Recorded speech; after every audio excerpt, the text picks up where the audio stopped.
You're now tuned in to the ultimate sounds. The Fathers from the Hood.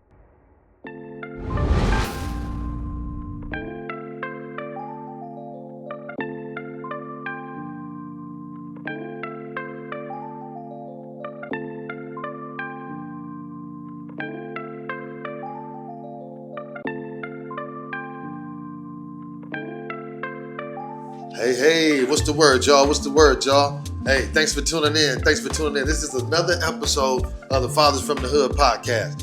Like I said, we done took a break. It's been a little minute. You know what I'm saying? It's been a long time. We shouldn't have left you without a Don't Beat the Step to. You know what I'm saying? Now we back. And we're in the great city of Compton. I had to come back to the land and make sure we do it the right way. We did episodes in different cities. Baltimore, Long Beach, Linwood, you know what I'm saying? Vegas. And now, it's been a while. We took a break, but it's only right to come back to do it in the city. So we appreciate y'all still follow up. We're re-editing the website. We're adjusting it, and it will be live momentarily or very soon. But we're making some adjustments so we can incorporate some of the new things we're doing. But like I said, enough of that, enough housekeeping. Make sure y'all follow up. TikTok is still over 1 million followers. You know what I'm saying? YouTube, all that. But give us a moment to shout out where we at. Like I said, the city of Compton. But as you can see, we're at the Made in Compton store. You know what I'm saying? So we're with the one and only. You know what I'm saying? He got a couple names. We got the artist name. You know what I'm saying? He's a man of many hats today. You know what I'm saying? And I am too. But we're with my boy. We're with the legendary. You know what I'm saying? With the historical. With the one and only. You know what I'm saying? Mako Capone, the artist. You know what I'm saying? The father, the owner, the leader. You know what I'm saying? The survivor, you know what I'm saying? The man, you know what I'm saying? How you living today, man? I'm doing good. How you doing, Dan? Oh, man, I'm smooth. I can't complain, man. I'm here with y'all, and I'm good. I appreciate y'all for allowing me to use your facilities for our episode. Hopefully, we can continue to work together. But, yeah, man, I appreciate y'all for allowing this, man. Thank you. Absolutely. We appreciate having you on board with your expertise. Oh, don't do it like that. Thank you, man. But let's talk about it, man. We at the Made in Compton store. This store been around for a long time, man. 13 years, right? Yep. They're not playing, man. How many stores in the city can say, and not only black owned, you know what I'm saying, brothers like us, but independent, small businesses, excuse me, who can say that? How many can say that they've been here 13 years? Pre-pandemic, post-pandemic, all that. You're still here, man. How does it feel, man? Oh, man, it's been a challenge, but it feels good. Copy that. That's good to hear, man. I know it's a challenge, man. And we're gonna talk about the Channel 12 Compton. We right up the street. You see this? You see the drone footage in the video? In the video? No, just playing. Y'all seen the footage? So we right here in Compton. This is a great shot. That, like I said, he got some things going. He got the media company, and he's transitioning the store to a media company, a media center, where he teaches people to do that. You know what I'm saying? We're gonna show them how to do what we're doing. Incorporate everything. It's always a challenge, but it's more than one way to skin a cat, quote unquote. So that's what we're gonna do now. But like I said, real quick, what's Channel 12 Compton, man? Channel 12 Compton is our YouTube channel. Okay. And it's where we stay in touch with the people and let them know what's going on with the city, what's going on with the store. Okay. And, current events. Copy that. Look good, man. I love this. Man. I love this, man. It's cold. They took their time on this one. They put a real helicopter up in the air on that one. But yeah, so real quick, man, with the podcast, with Fathers from the Hood, we usually start with some opening and with some reflection with how we grew up with our fathers, with or without them. So if you don't mind, let them know a little bit about your upbringing in the city, or how it was, growing up with your father. Did you have your dad growing up? Yeah, man, I had a super dad, man. My dad was my hero. Okay. I mean, it was even when I was a kid, like I'd be outside playing, them street lights come on, I hear him hollering my name, I drop what I'm doing and I hurry up and get to the house because I know after that it's going to be some reprimanding. Right. Copy that. Man, my dad, he was a diehard, man. I mean, heard him get up in the morning, like they say, when the devil hear you get up in the morning, right. Don't notice. Right. I hear him walking up the hallway, I wake up and I'll be like, yeah, it must be 6 o'clock. Pop's about to go to work. Right. And then, I hear him stirring his coffee cup, hear him talking to my mom. Right. My mom, she'd be in there praying, doing her thing, and they'd be watching a little TV. She'd make him some breakfast before he get ready to go to work. Oh. And then I hear that truck fire up, and he tell everybody in the house, when you hear that truck fire up, it's time to get up and get ready for school. Huh. And Pops, he was like for real a drill sergeant, man. He already had it in his head how he wanted the structure of the house to be, right. And he was a no-nonsense dude. And, it's a story, man. Every time I had got in trouble as I got older, the Compton PD used to talk about my pops. They used to be like, yeah, man, your pops, Man, he's a force to reckon with. Because they came to the house looking for my brother one time, and Pops wasn't having it. And they came to the door, knocked on the door, and Pops got up. He went to the door, and they was like, well, we looking for Stephen Monk. You know, we got a warrant for his arrest. And Pops was like, he not here. They was like, well, can we look? He was like, no, y'all can't look. Right. And then one of the cops went back to the police car and called in for backup. So when he was calling in for backup, my Pops ran off the porch, charged the car, and slammed the door and was on his legs. And after that, the other cop ran around the car and he started hitting my Pops with the billy club. My Pops tackled him, slammed him on the grass, and then my mom told me and my brother, get out the door, come in here and lay down. Right. She knows, she don't know what's happening. We turn off the TV, we lay down on the living room floor, but me and my brother, we still like trying to peek to see what's going on. And we remember like a few minutes later, the fire department came. When the fire department came, I remember it was a big firefighter. He came over there and he grabbed my Pops and he put him in a bear hug. And he was holding him. He was like, calm down, man, calm down. And Pops was like trying to get loose, but he couldn't get loose. And then Pops calmed down. And then my brother, he was hiding across the street. He came and turned himself in. He was like, man, enough. Doing you too know, much all for this my for me, it's enough. So my brother turned himself in. Wow. Pops accepted his ooey nods, but Pops took on maybe about 4 or 5 police before they came, before the fire department came. They helped him out. And the fire department came with the ambulance and they started tending to the police. Then they tended to my Pops. Then they took my Pops to jail. They had broke my Pops' jaw, but the way my Pops was talking, you couldn't tell. Pops was like, man, he was like a bear and a gorilla, man. He was a beast. And just growing up with a strong dad, man, it was a strong influence on my life. And like I remember I used to drive my car without having a driver's license. And every time I get pulled over, I call Pops. I'd be like, hey, Pops, they pulling me over. He'd be like, where are you at? I'm on the line during occasion. He'd be like, I'm on my way. Every time he'd get to where I'm at, he'd try to talk to the police sensibly, you know, let them know, my son don't got driver's license. You understand when you're raising kids, you want them to have things, you want them to do things, and you know it's a way to do it. He say, but my son, it's not that he's hard-headed, it's just he have a situation where he can't get his license because he was driving without a license when he was 13, and they suspended his license before he got a license. So it's like, if there's any way we could resolve this and I can get his car off the record, let's do it. And if they don't, he'd be like, don't worry about it, son, don't say nothing. Let him take the car, we'll go get the car out the impound. So Pops, he was like a man of method. He had a procedure to handling things. And it was just amazing to me to watch how he worked, you know, because he was like a jack of all trades and he was a genius. He used to tell me things that had so much wisdom in it. You know what I mean? He'd be like, Ronald, when you talking and you see people ain't listening, just quit talking. Because I used to always like want to explain myself, and that used to upset him. Like, man, stop, don't do that. So it was one of them things where I learned so much from my Pops. When my Pops passed away, I felt like my mom, she sat me down and had a talk with me. She said, your dad is gone now, and I can't do the things that your dad used to do. So you got to start moving a little different now. And I felt it. It was like growing pains. It was like, wow, man, my superhero, my bodyguard, my defender, he's gone. So I kind of feel like I was growing up in a world where now it was like just me. Even though I had 4 brothers and 4 sisters, I feel like I had lost my best protector. So Pops, he was very important in my life. And that's the way I try to be with my kids. I try to take pieces of him and instill them in my kids. You know, when I see, like, I got an older son that, you know, he like me. He like to talk. He like to explain himself. And now I see what my dad was saying. You know, sometimes it's like, I could tell when you're not telling the truth. And I could tell when you're trying to, you know, change the facts to make things go your way, to get people on your side. So now I understand what my dad used to see in me. And what's crazy, so fitting, my son's name is Ronald Jr.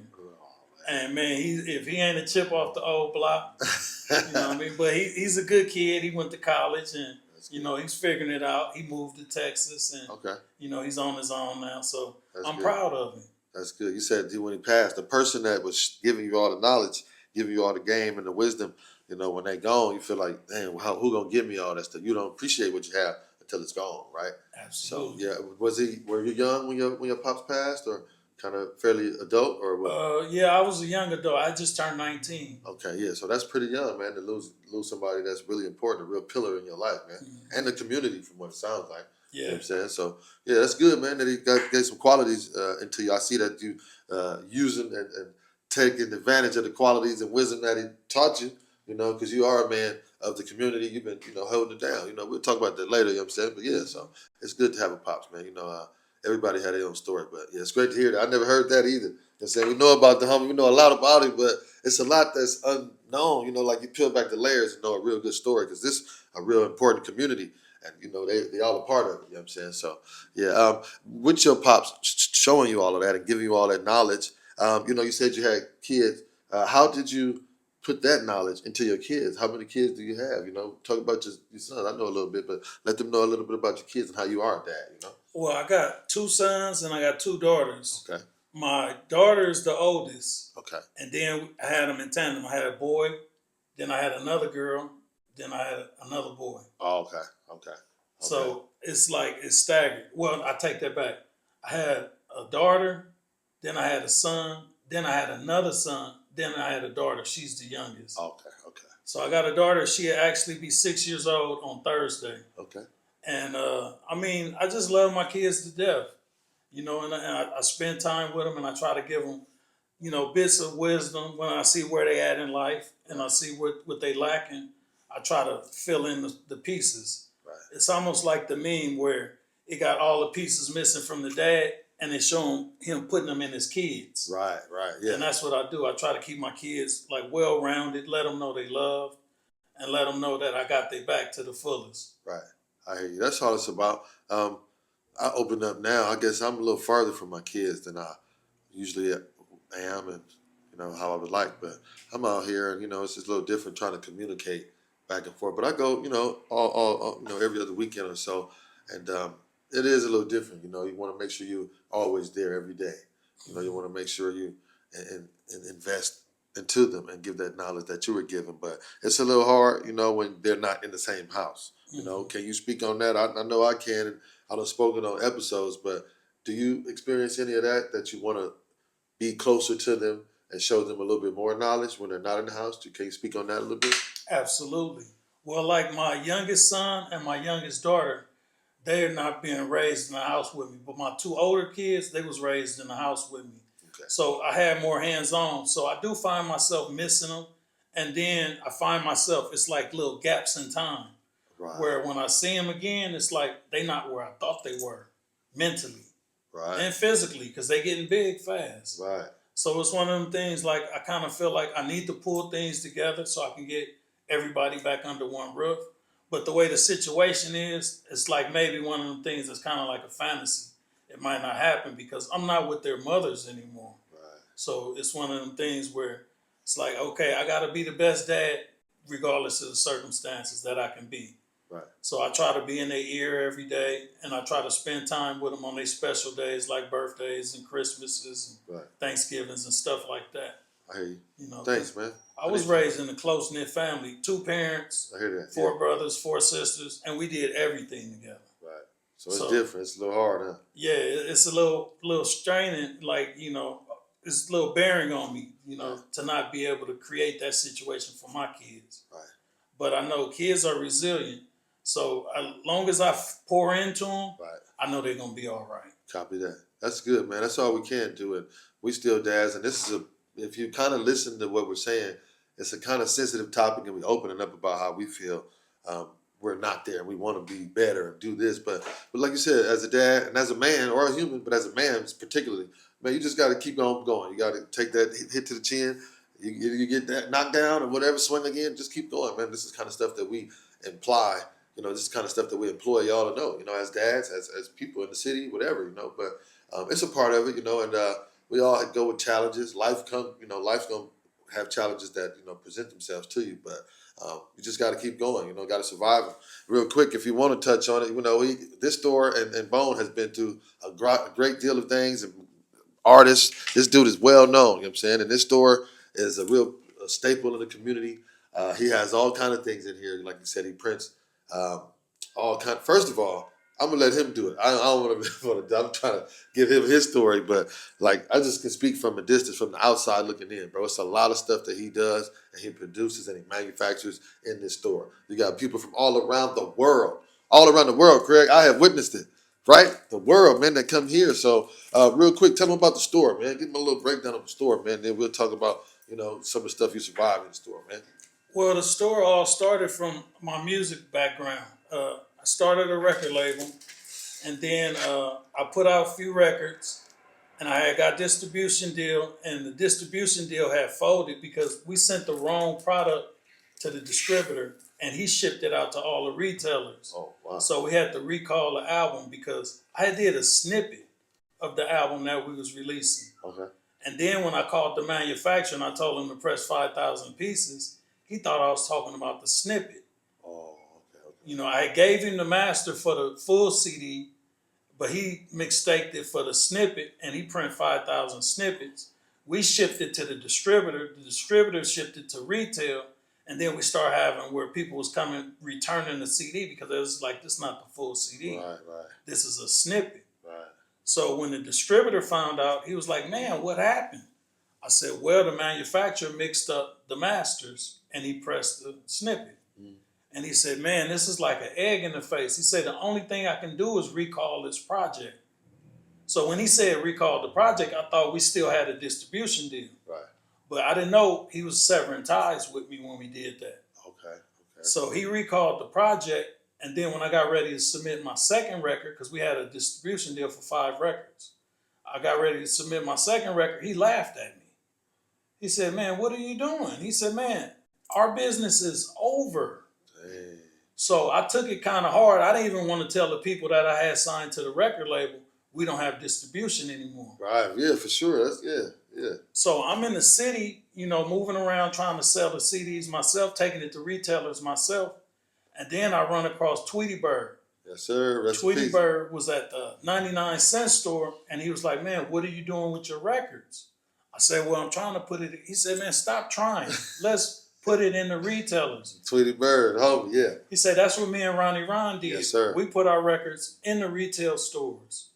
And he was telling me about him and this boy named Duffy, how they got on the Greyhound and they serviced all down south record retailers. Right. And it was like a real rich story. So I was like, hey, man, check this out. Tomorrow I'm going to come by the house with what I got. And let's go to the IE in San Bernardino and let's do some retail runs. Right. He said, let's do it. So me and Tweet, we went to like all the record stores. We went to Groove Time, Baseline, and they still wanted the Banging on Wax. Right. And I was like amazed because I'm like, it's old. It's 2004. It's old. And y'all still asking for the Banging on Wax, and yes, that was sir. 93. Right. And I seen how he was having no problems moving his stuff. But it was like he was walking the kid into daycare trying to get him acquainted with the teachers and the staff. Right. And they was like, hey, we don't want to mess with this kid. So if one dude, the dude at Groove Time, he was like, okay, I'll take 5 CDs on consignment. So he took 5, but then he bought like 20 CDs from Tweet. So I wasn't jealous, but I was disappointed. I was like, wow, man. That ain't no warm reception right there. Right. So Tweet said, when we got out the store, he said, don't worry. And then Tweet tore me off a little bit of what he made. And he was like, that's for gas, and not wasting your time. I want you to, stay motivated and we can stay doing these retail runs. That's just like them. I need to get my product out here and you need to get your product out here. Yes, sir. He said, but I see we're going to have to stay in their face with it. So when he said that, I went back to the studio that night and we started a mixtape called We in They Face. Hey. So we did like 4 songs that night, and then it was like the skeleton of the mixtape. Okay. So we worked on the mixtape. About 2 weeks later, we got the mixtape finished, and then I pressed it up. So now we out there doing retail runs called Still in They Face, and we doing the MC8 Smoking the City album. Right. So now they receiving me a little bit better because I got something I could give them. Right. I'm giving them the We Still in They Face, and I'm selling them the Tony Smalls Smoking the City. Right. So now I'm starting to get a little traction. Groove Time, they buying like 10 pieces at a time from me. Baseline, they buying like 5 pieces at a time from me. And then we went to another spot in Riverside to the swap meet. and they bought like 15 pieces from me. Okay. So we moving around. Then one day, Tweet said, "Let's stop at the swap meet in Pomona." So we went to the swap meet in Pomona. Pomona, it's over. Met some more guys, and he was like, "Hey man, I'm familiar with this album. I seen when it was getting advertised in the Wheels magazine." I was gonna say Lowrider magazine or Dog magazine, but go ahead. Yeah, Wheels magazine. Yeah. So he was like, "Hey man, so did you get releases for all these features that you got on the 8 album?" He said, "Cause I see you got some big names on it." I said, "Yeah, we got releases." He said, "Man, let me get 20 copies of this." So that was my biggest sale to the date. And after that, me and Tweet, we went and celebrated and we did our thing. And we continued doing our retail runs for about maybe 9 months. Okay. And then things kind of started slowing down. My van had broke down. We was driving one day and the rear end went out on it. But it was still new, so it was under warranty, so we got it fixed. Okay. And then we started going to the IE in San Bernardino. But it started being kind of where it was like, he didn't feel like going, I didn't feel like going. So it kind of like, okay, we're going to have to figure out how we're going to do this again. Right. And then he had told me something about, it was an online distributor. And he told me, we got to see if we can get your stuff on there. And once I got my stuff on there, I ain't going to lie, I got lazy. And that's what he told me. He said, man, don't get lazy. Just because they doing the job for you, we got to stay in their face. We got to stay out here. So we stayed out there off and on, but it kind of like, it wasn't consistent like it was. Right. And then Tweet, his health started getting bad, and he started being where he didn't want to come out the house that much. Right. And so we had put everything on ice. But I learned a lot from Tweet. Rest in peace. And then one day we was at the park across the street from his house, Uh-huh. and a film crew from Australia had came. And they seen Tweet and they perked up. They was like, "Hey, man, damn, OG Tweety Bird Low." Yes, sir. And I tried to sell them some T-shirts. That's when I started making the T-shirts, because we had went to the swap meet in Riverside, and I seen it was a dude that was making T-shirts off of pictures off your phone. Oh, okay. So I went and got the CD for the Game Ain't Safe. For Why Explain the Game, and for the Strong Arm Criminal, Sack, an album that didn't get released that we was working on. Okay. So I got both of them CDs turned into T-shirts. And while he was making them, I was asking him about the equipment. I was like, "How much do that cost?" Right. And he was like, "Well, that costs, a couple $100." I was like, "How much does that cost?" He said, "Well, that costs like about $1,500. And Tweet said, "What you thinking about? You thinking about starting to make shirts?" I said, "Yeah, because see, we still doing shows." Right. And people always asking for merch. Always want the merch. So I went downtown LA and purchased both of the machines, and then I took them to the house. So now where we recording at, I got the machines to make the shirts. So we making shirts for our mixtapes, for our albums, everything.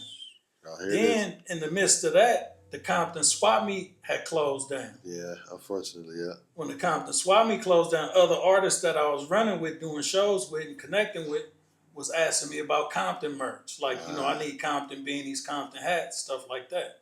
So I switched up my merch and started selling Compton stuff. So it wasn't just promoting my CDs. Now I'm selling stuff, promoting the city. Right. So once I started making a little change off of that, it got a little more consistent than the music. So now I'm riding around in the van selling T-shirts, selling the music, selling beanies, selling snapbacks. Right. And people starting to get to know me for that. So one day I'm at my mom's house and somebody called me in LA. They say, "We want to buy a T-shirt." So I'm like, "Where y'all at?" And my mom overheard the conversation. She said, "You finna drive way to LA just to sell one T-shirt?" I said, "Mom, I got to get it how it come right now because I'm trying to establish something." Right. So she said, "Don't you think it'd be cheaper for you to get a building? Or do you think you missing more money by not having a building? Or are you saving money by not having a building?" Okay. So when she put it in terms like that, I'm like, well, I think I'm probably missing money because once I get people used to knowing where I'm at, they can come to me when they need stuff versus calling me or wondering if they should call me for just one hat or one T-shirt. Right. Correct. So after she said that, I came to the liquor store where we at, and I hollered at the owner because this building and the next building that I got was empty. Okay. So I was like, "Hey, Charles, man, let me rent the building." But he knowing me from being a slick dude in the streets. Okay. He said, man, I'll rent you the building, but no funny business, no under the table business.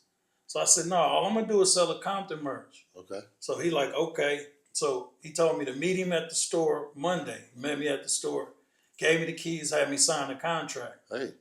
So once I did that, I went and told my moms, I said, man, that motivation you gave me got me where now I'm about to get into this store. I said, but now it's like, it's no room for error. Yeah. Because I got to be able to pay that rent every month. Right. I said, so I'm leaning on your wisdom on this because I know you started a business and you started doing the home cleaning services, and I know you know about business. Yeah. She said, well, no, now you just got to promote your business. She said, what you should do when you open, have maybe like a big barbecue, have a DJ come out and have the community come so everybody can welcome you to the neighborhood. Right. I Smart. said, okay.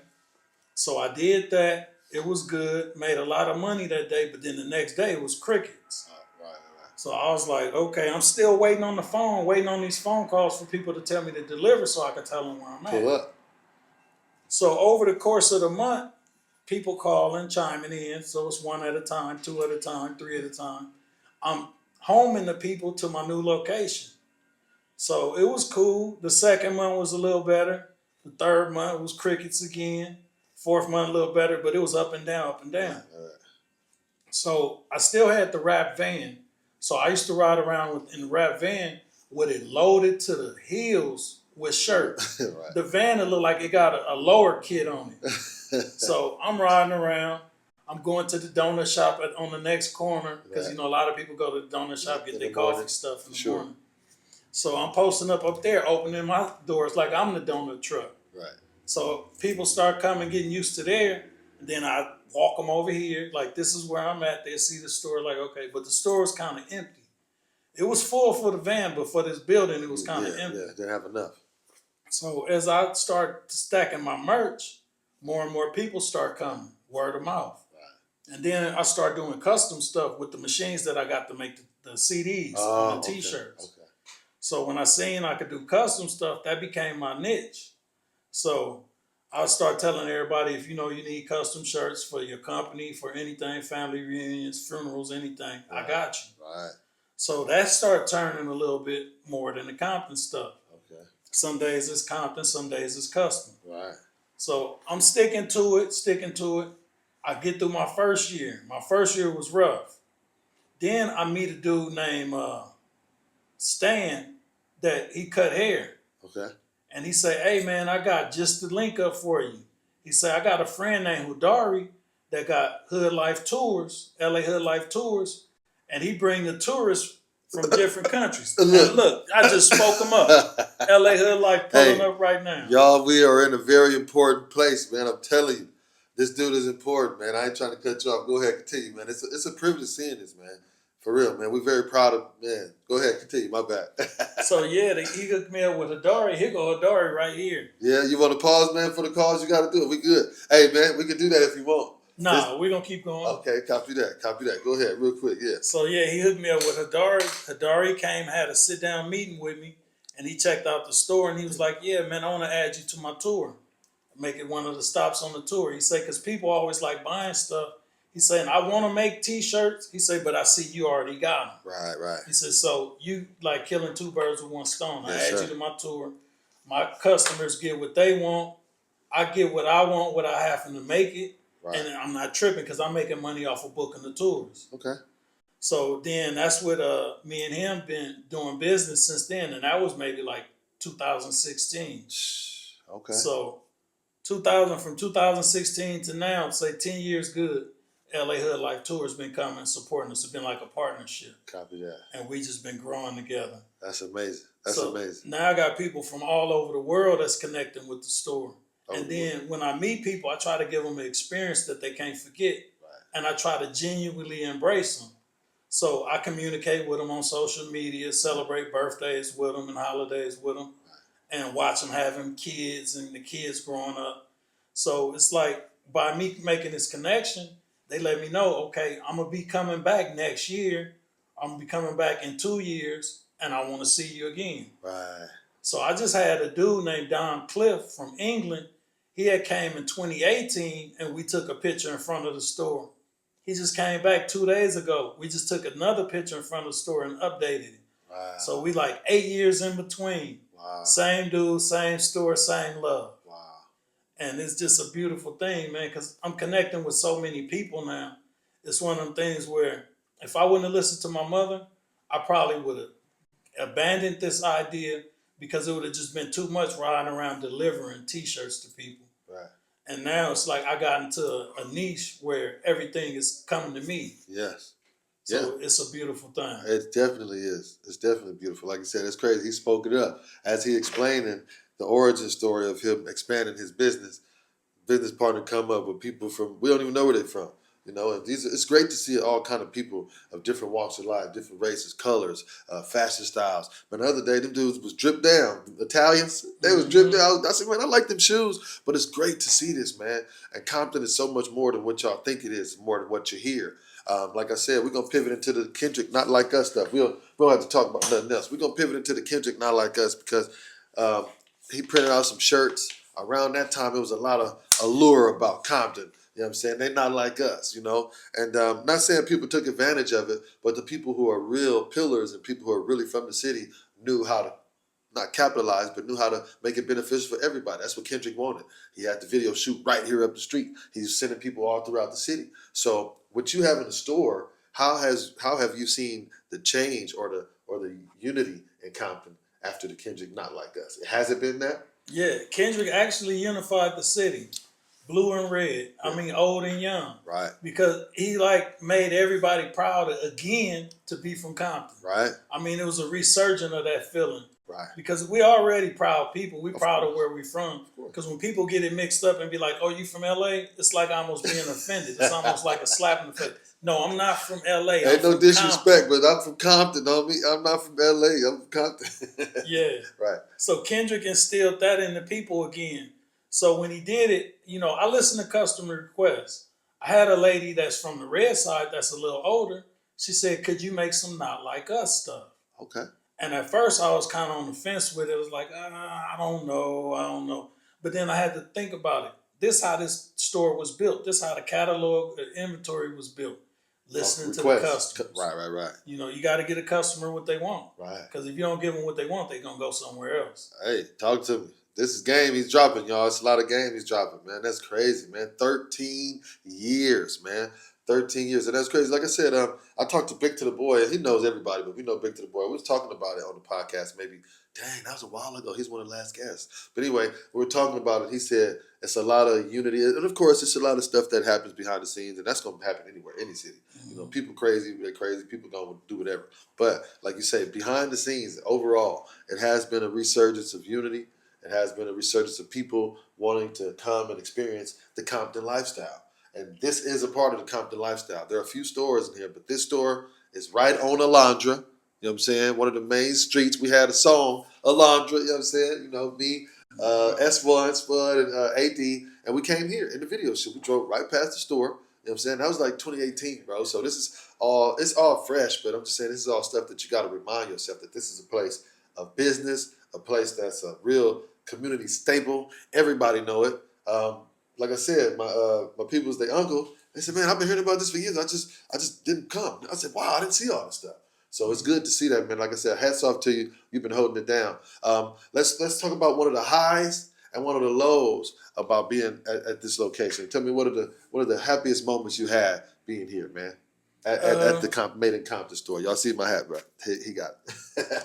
Picking up my son from school, bringing him back here, teaching him how to ride his bike on training wheels. And out here for real? That. Yeah, and right here in this parking lot, he learned how to ride a bike without training wheels. Wow, that's amazing. Right on the street, man. That's cool. Bro, in the parking lot. That's a nice parking lot too, man.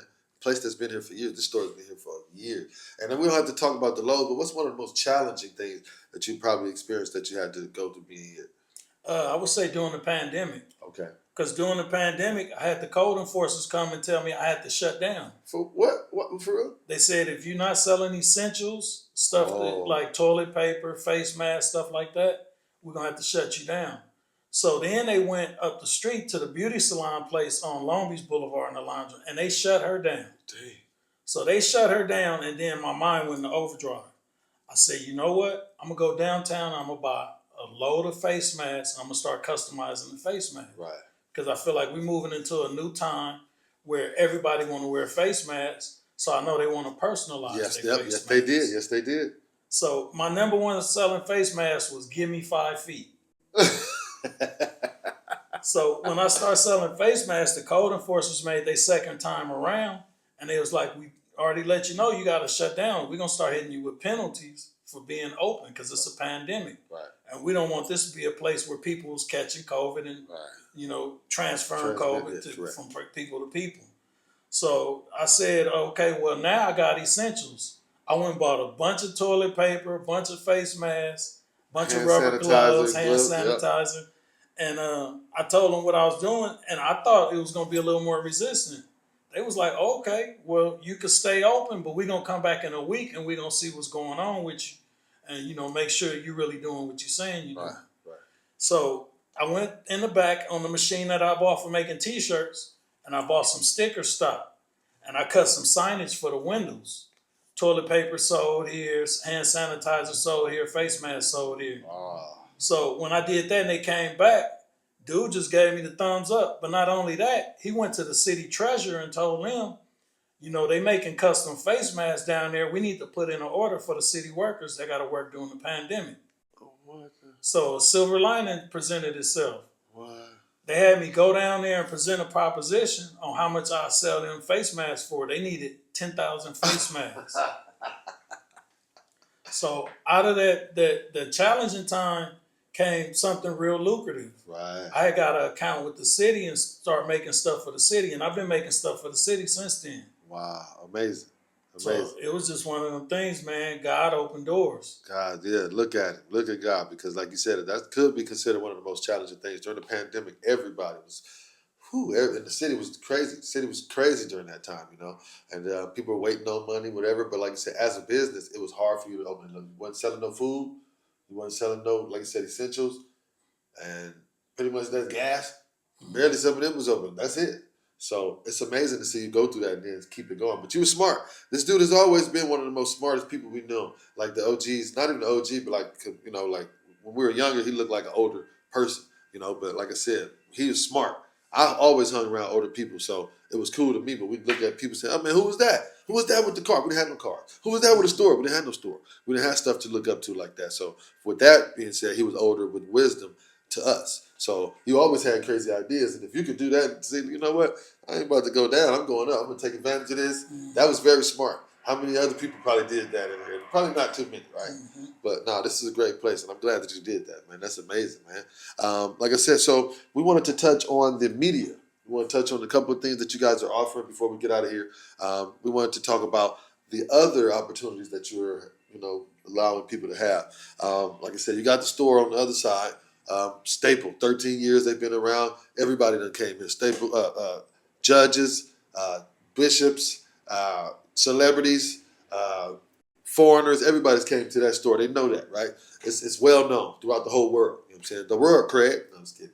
But now we're going to make this location. We're going to start a new endeavor, and we're going to make sure this side is known as well. Can you go ahead and give them just a little bit about what you're doing with this side, Channel 12 Compton? You know what I'm saying? How you feel? Talk to them. This side was actually birthed after the pandemic. Okay. It was because the lady that was renting this side, she used to do the meals for the kids, after school programs. Oh, okay.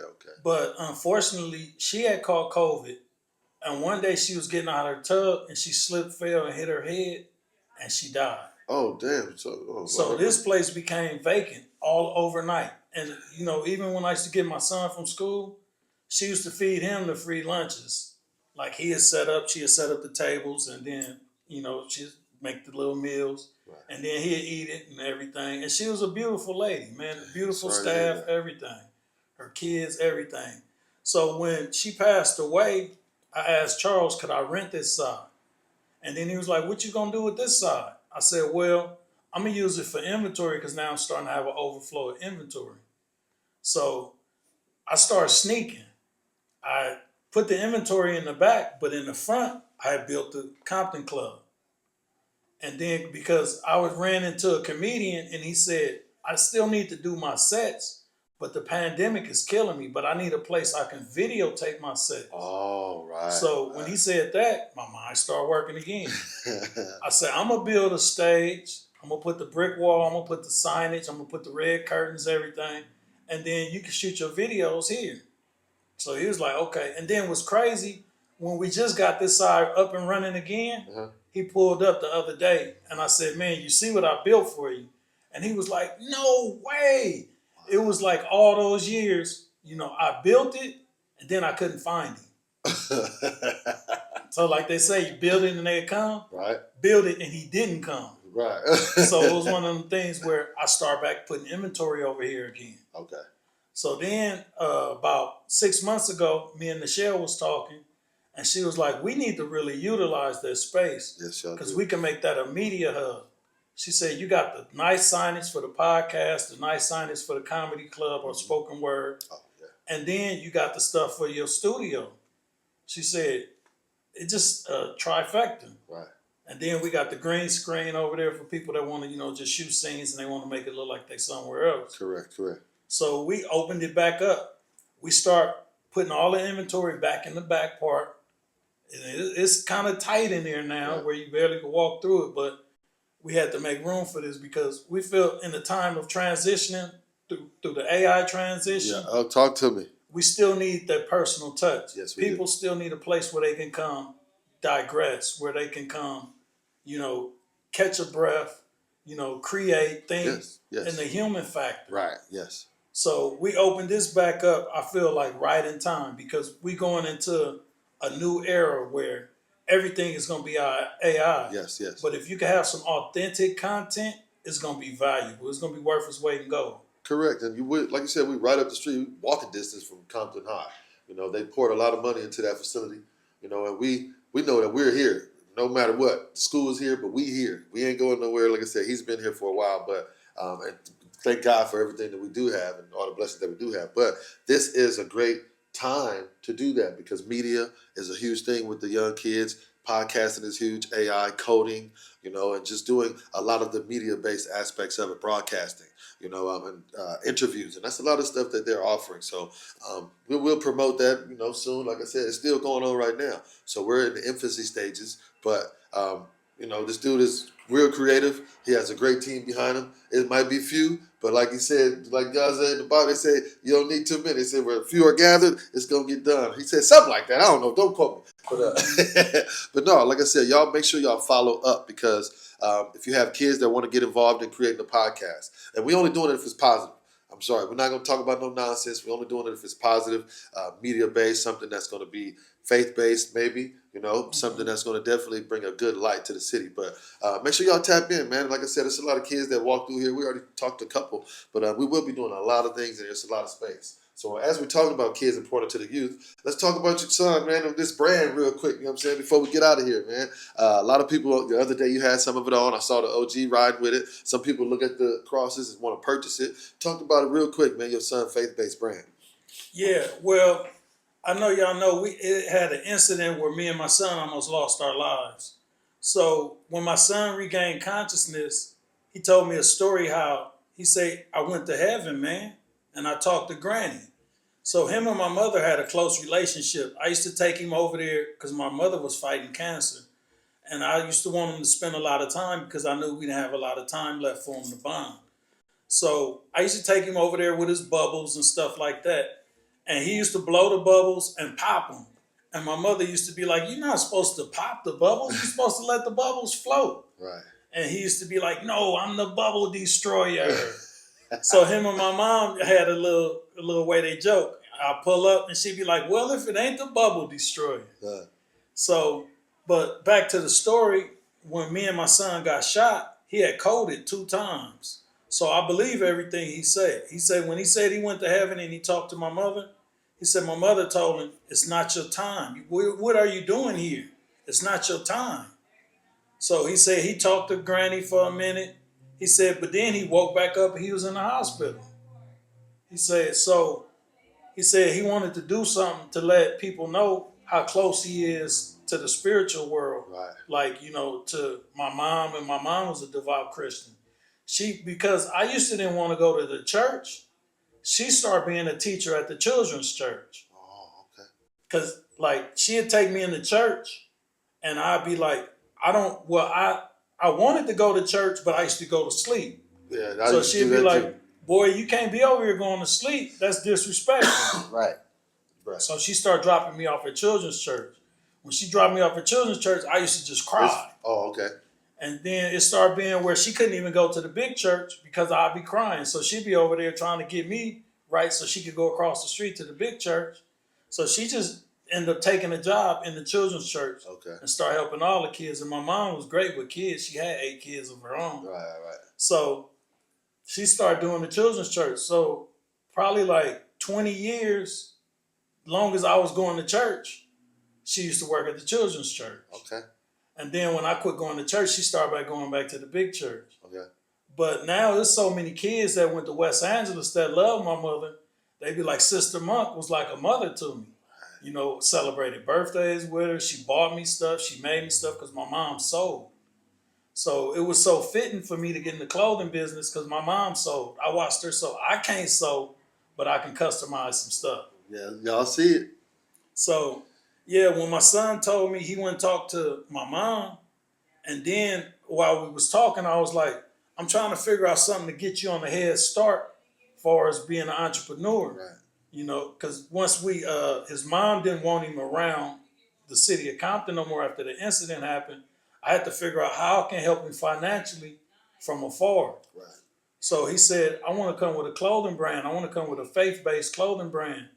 So now my son, he go to church. He's a deacon. He's a young deacon in the church. Wow. And I mean, he's real religious. He tell me stuff that I don't understand. He be like, Dad, you know why them dudes did that to us? He said, because you're strong. He said, but God had another mission for us. He said, God didn't let us die that day because he had another mission for us. He had another plan. It wasn't our time. So when he told me that one time, he don't know, I was like really depressed about what had happened and about my transition in life after that. Right. Yes, sir. So it was like, man, I was like, dang, dude, you need to write a book. I said, because you like way wise beyond your years. You said some stuff that helped me cope with some issues that I was dealing with internally. Right. So then he told me, I already got it thought out. I already got my designs for the faith-based brand. He said, I just need to create some money so we can start making it. So I said, what I'm going to do, I'm going to help you get started. It's just like the bike. I'm going to teach you how to ride with the training wheels, but then I'm going to have to take the training wheels off because I'm going to have to get back to my stuff. And I know your stuff is going to get expensive, but once your brand catch on, your brand will be self-sustaining. Yes. You can grow it. So we started with like 3 different t-shirts and we started with some shorts. And man, people been embracing it. He been having it in the store for 2 years now. And now people really starting to gravitate to it. We got his stuff going overseas. People coming on the tour by it. Kids in the neighborhood coming to it. It's just something about when you go to his corner, they gravitate to it. Mm-hmm. So it's one of them things where I told him, I said, man, you just don't know how great something that you created till the people let you know how great it is. Right. But I'm like, people come in every day and they be like, wow, like, what is this? Right. And I'll be like, that's my son brand. And they be like, wow. And then when I tell them he's 13 years old, they really be amazed. And I'll be like, yeah, he thought of all those designs himself. So it's one of them things where it's organically growing now. Right. It's like we don't have to run ads. We don't have to do a lot of, upselling or nothing like that. Once people buy one shirt, they want to get the whole collection. You see that? Brand awareness. That's a part of it. Drop the name real quick. Drop the website. Let them know the name of the brand and the website so we can put that in there real quick. It's Young Christian Eternal, but the website is yceternal.com. I see that, man. For real. yceternal.com. Like I said, the shirts are amazing. And something about them, like I can say it myself from experience. When you walk into the store, and this is not to talk about, where we at, we're in Compton. So you see a lot of Compton merch, and it's a lot. You're like, dang, I like that. Ooh, that's hard. Dang, I ain't never seen that. Ooh, that's a vintage store. It's a lot of stuff in there. It's Compton. But then when you look in that corner, I don't know if it's the energy that he projected, had he prayed over and put over that, merch or his brand in itself. Because I know he didn't put it out without, having a vision and talking to God. He already wrote the vision down and made it plain. But I know that he has some message that he ordained behind his brand. So whenever you walk in there and you look, you see the stuff. It's a lot of Compton. You see all of made in Compton. You see basketballs. You see books. You see shirts. You see hats. You see custom stuff. You see cups. You see mugs. You see flasks. You see, it's a lot, and it's great. It's a lot of great stuff. And then when you go in that corner, you see that, and you're like, what is that? That's interesting. So when he does see this, I want to, take the hat off, not literally, but figuratively. We tip our hat off to you because that was a great idea. You took a challenging time, a harrowing time. You turned it around, let God use you, and that's a brand that I've seen people walking around with. So I'm like, dang, and I don't know if it's just the crosses or whatever, but it has something about it. Like whatever you look, the way you design the sleeves, the way you design the front, in the back, the way, and even the poster in front. The one, the marketing poster up front looks good. So yeah, I don't want to dive too deep, but yeah, that was a great thing, man. So I want to take my hat off to that. I want to make sure we give y'all a segment so y'all can promote that YCE tournament, right? Yeah. Put that website up there, okay? Like I said, so is there anything else you want to, open up with before we start getting up out of here? Because it's a lot, like I said, the homie got a book. They inspired me to start, working on the Fathers from the Hood book. We already got the documentary we've been shooting on. We're going to take excerpts and a lot of quotes and a lot of hands-on content and use that. But we're doing a documentary as well in the city and in different cities. But now we're doing a book. And the person that inspired me is Michelle. And then him seeing his story, see how he's made it tangible. He took all the knowledge that he has and his experiences and his wisdom and he put it into a tangible form for you to go ahead and read, right? If you want to, you can tell them about some of the books, but tell them what you got going, man. Tell them, promote yourself, man. Stop playing, man. I know you got it, man. What you got? Yeah. We got the Game Ain't Safe package, which includes my double CD, the book, a T-shirt, a notepad, and a backpack. Okay. And we call it the survival kit because the game ain't safe, but you can still win. Hey, that's true. Like I said, make sure y'all pull up and check us out. What else? We also have, what else? The other book you had? Not the Game Ain't Safe. The Fitting Room. Yeah, there you go. The Fitting Room is to build confidence. It's kind of like the Twilight Zone. I made it where the clothes have quality. You got hoodies that talk to you when you need guidance. And then we got glasses that can see through people's true intentions. And we got coffee mugs that can help you read cards and dice. We got a part of the story where a dude went to Vegas and he's gambling. And the coffee mug is telling him what to bet on. Okay. And it's telling him when to fold his hand and when to hold his hand. Right. So it's just one of them things. It's a fun read. This book right here is real serious and it's real informative. It's, part of my life, not my whole life, but a section of my life where, it was challenging. I was in Arizona. I went to prison. I got out of prison. Then I came back to California. And then I reintroduced my record label back to the streets. And then I opened up the clothing store, the Made in Compton store. Okay. Yeah, he got a store, man. Like I said, he's not even really sharing a lot of it right there. But that's a lot of it, but that's not all of it, So, we want to make sure we support bros. I'm saying he got a lot of literature in there. And like I said, the Fitting Room, some of the stories, like he says, different scenarios, right? Mm-hmm. Kind of like a Twilight Zone, different scenario. But like I said, interesting read. I read like one or two of them, and I was like, "Damn, what is this?" I'm saying they gave me one, so we'll make sure we follow up, man, and tell them the address. Drop down a little bit the website. Let them know a little bit more before we get up out of here. We located at 906 South Willowbrook, Unit B, Unit C, and the website is micpt.com. And we also have a subscription service, Compton in a Box, where you can receive everything that's in the store for 50% off. And it's a monthly subscription where we send 2 boxes to your house. It's kind of like Uber Eats before it got took off, where everything is brought to you. All you got to do is accept it and order it from your phone. Right. That's amazing, man. Like I said, they're taking technology into a new realm. We aren't shying away. We aren't frowning at AI and all of the new things that can be done with technology. We are embracing it. Speaking of embracing it, like I said, we got these NFC tags. We partner with Lumi Frames. And inside of these molds are NFC tags. There's no more business cards. There's no more wasting your money giving out physical paper. We're saving the environment. All you have to do is simply tap your phone and you'll see it. The NFC tag comes up. So if you know me, I've been selling them. Not only do I have mine, but we will personalize what kind you want. We can make whatever you want and put your website inside. So like I said, we partnered with Lumi Frames, and we'll be doing that. But like I said, this is Fathers from the Hood. Before we get out of here, we always end with a quote or a tip of advice for young fathers. Okay, so Mako, I got a scenario right here. You see a dude right here walking up a laundry, right? He got his young baby in his hand. He look like he's sweating, stressing out, man. He look at you. He look real sad, man. What kind of words you got for him? Go ahead. Man, come on in here, man. Get something for your kid. Dang. On the house. Dang.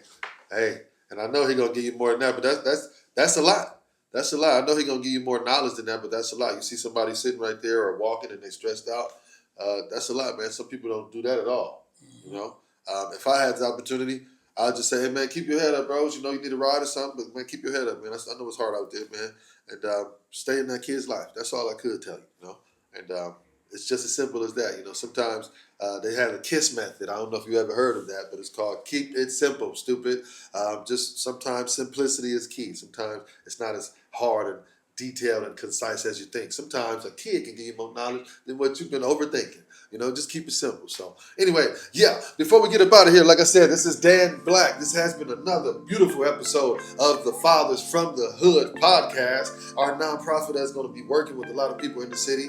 Like I said, y'all look out for the media center that they have right here, the Compton Club, Made It Compton store. You know what I'm saying? Bone and Friends. I'm saying we got a lot of stuff we got coming up on the media end.